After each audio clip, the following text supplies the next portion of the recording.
Ever notice how common it is to identify tanks at any war-related news coverage or pictures? It is as if this big war machine has have defined war across the 20th and through to the 21st century.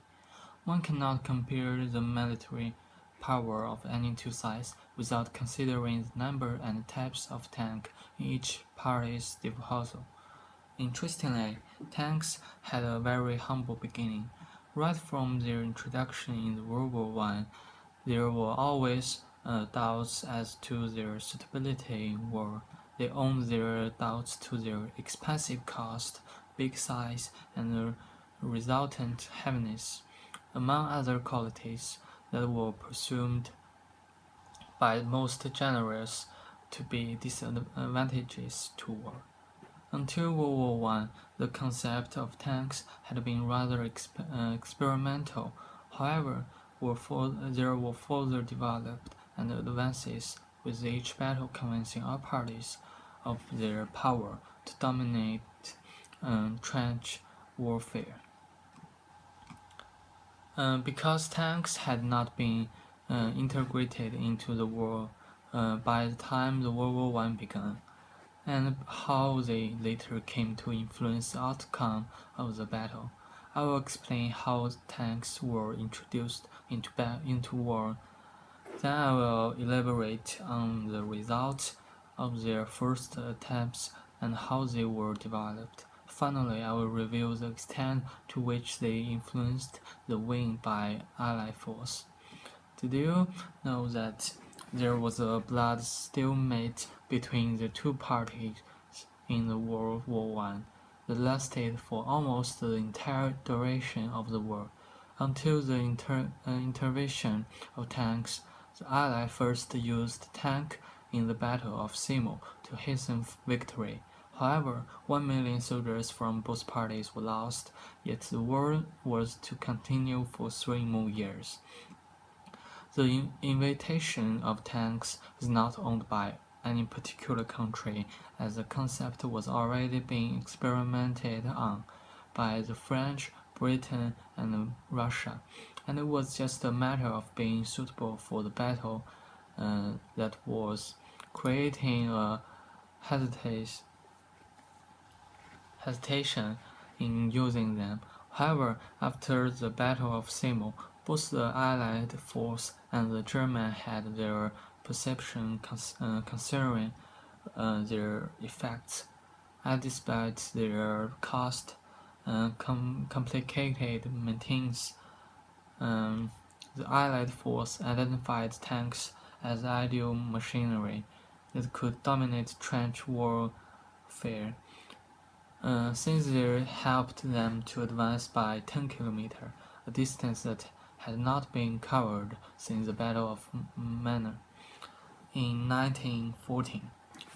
Undoubtedly, the German force also noticed the damage that could be done on their defense, as they secretly began designing their versions. However, they were discouraged by their unreliable in battle. Having been proved battle-ready at Simo, and considering the number of casualties, the Allies opted to use tanks at Failure and Cutlet. Notably, those tanks didn't attain their full expectation, as they proved rather unreliable. Of the 50 tanks that had been deployed at the Battle of Simo, 14 were lost. Some members of the tank crew complained of misfunctioning, as well as lack of maps. Also, poor war strategizing by the Allied force generals is cited as a factor to blame for the inability of the tank to attain their full potential. Lastly, the failure of tanks to reach their maximum potential was because they were rushed into war before they were battle ready. After a series of battle and adaptive war strategies, the tank were used to their maximum in Battle of Charberry in November 1917, where the entire British tanks group was used and ended up breaching 12 miles of the German fort and capturing 10,000 German prisoners. Although the German troops managed to hold back the Ally and later retake their territory, only to the British insufficient force. The advances in the Battle of Karen convinced the Germans of the value of tanks in war, hence the production of their own.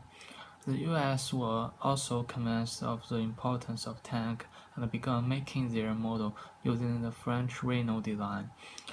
The first tank versus tank engagement happened on 24th April 1918. When German troops brought 13 of their chiefly A7Vs to engage the Australian and British infantry and successfully drove them back. On July 4th, 1918, tanks first used among artillery and the war plan to allow for the advancement of the Allied infantry in a battle that only lasted for 93 minutes. More tanks were to be deployed in such strategy until on 8 August 1918, when a 20-mile Allied advancement towards the Warsaw fort was orchestrated by 617 tanks in coordination with artillery and war plans.